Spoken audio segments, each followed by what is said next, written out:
Allez, on jette comme premier un œil sur les médias avec vous, Karim Yaoui, bonsoir. Bonsoir. Et on commence par cet étrange anniversaire de Nicolas Sarkozy. Alors ce n'est pas du sien qu'il s'agit en réalité, l'histoire est racontée sur le site de Var Matin et elle remonte à août 2011.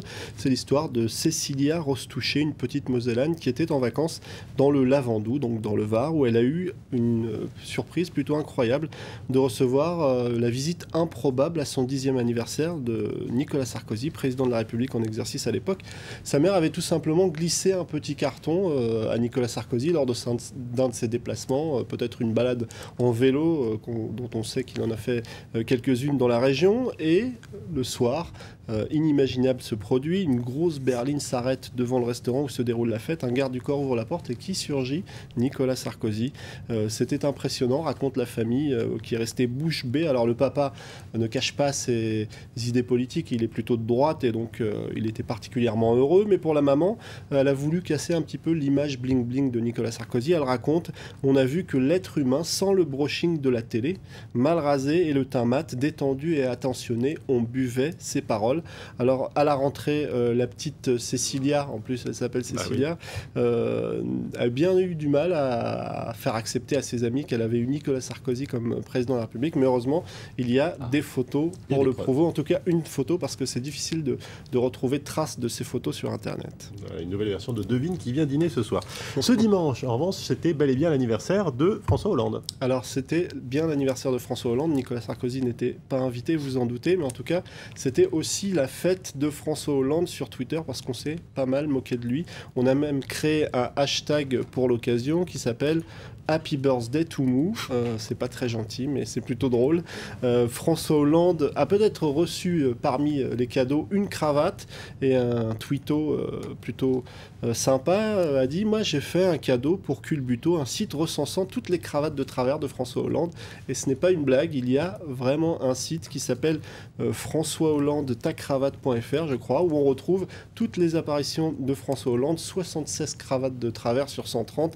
Il y a encore des progrès à faire, comme sur cette photo par exemple. Il y en a beaucoup d'autres. Et puis plus sérieusement, ce tweet de Maître, il s'appelle Maître, mais son compte s'appelle @juristlife, il ne cache pas ses idées politiques.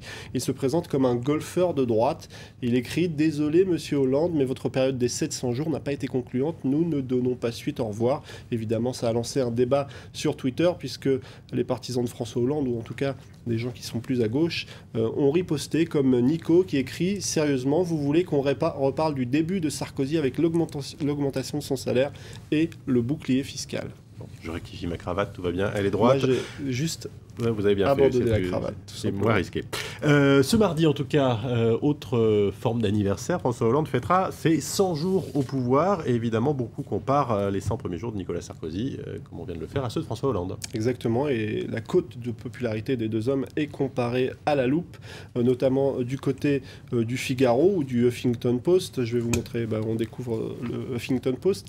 Une cote de popularité qui n'est pas franchement la même. On vient d'apprendre que celle de François Hollande est passée sous la barre des 50%, 46% de sondés sont satisfaits, alors que Nicolas Sarkozy en août 2007 cumulait à 69% d'opinion favorable. Alors il faudra attendre l'année suivante pour Nicolas Sarkozy, en 2008, pour le voir passer sous la barre des 50%. Évidemment, l'action des deux hommes aussi est passée au crible. Pour François Hollande, baisse de 30% des salaires des ministres, augmentation de 25% de l'allocation de rentrée, hausse du SMIC de 2%.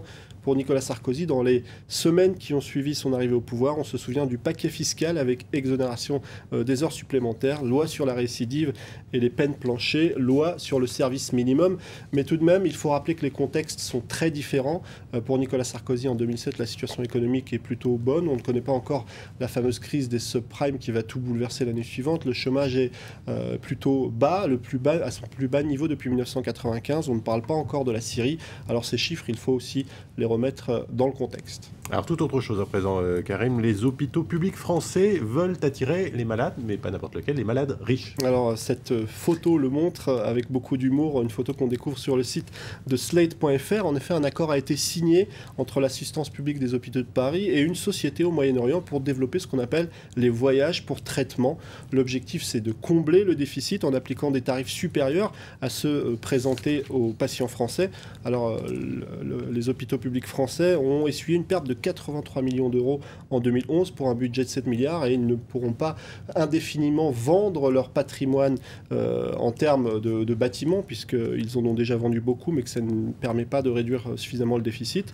Mais cette option de faire venir les plus riches pour se soigner n'est pas du goût de tout le monde, et notamment souligne Hugues Seraf de certains syndicats qui soulignent que, évidemment, ça va se faire au détriment des patients français. Que se passera-t-il lorsqu'il n'y a pas de lit? Pour qui sera la priorité? Pour celui qui a les moyens ou pour d'autres? Et puis plus généralement, la finalité des hôpitaux, quelle est-elle? Doit-elle avant tout servir les patients français dans le cadre du service public? On finit Karim avec un sujet beaucoup plus léger. Les handballeurs français s'en sont pris hier à un plateau de télévision. C'était pas chez nous. C'était pas chez nous, mais on va découvrir les images. Ce plateau, c'est celui de la chaîne Sport L'Équipe TV.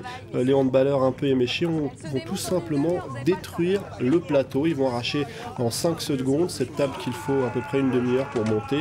Évidemment, ça n'a pas forcément plu à la journaliste sur place. Est-ce qu'il faut tout pardonner aux sportifs après une médaille d'or? Eh bien, sur Twitter, le débat fait rage. Pierre Salviac, journaliste sportif spécialiste de rugby, lui explique qu'il faudrait peut-être expliquer justement à ces sportifs que les plateaux ça coûte cher et les footeux n'auraient pas détruit. Les footeux qui ont été tant décriés pour leur comportement reviennent un petit peu dans le débat. Je vous montre ce tweet de Calvero qui écrit: si Nasri avait fêté une victoire en bleu comme les experts, je vous dis pas la une de minute. Vous vous souvenez sans doute que le journal d'extrême droite avait fait sa une dans cette période trouble de l'équipe de France où certains joueurs avaient été sanctionnés pour leur comportement. Et puis je vais vous montrer ce tweet de Vogelsong qui ose en quelque sorte la question qui fâche. Les experts sont-ils des racailles comme Samir Nasri? En gros, peut-on tout leur pardonner parce qu'ils ont une médaille d'or? Merci Karim. Allez, on continue à s'intéresser à ce qui fait le buzz, à ce qui agite la toile. C'est sur le net, juste avant la météo et le prochain journal. Restez avec nous sur France 24.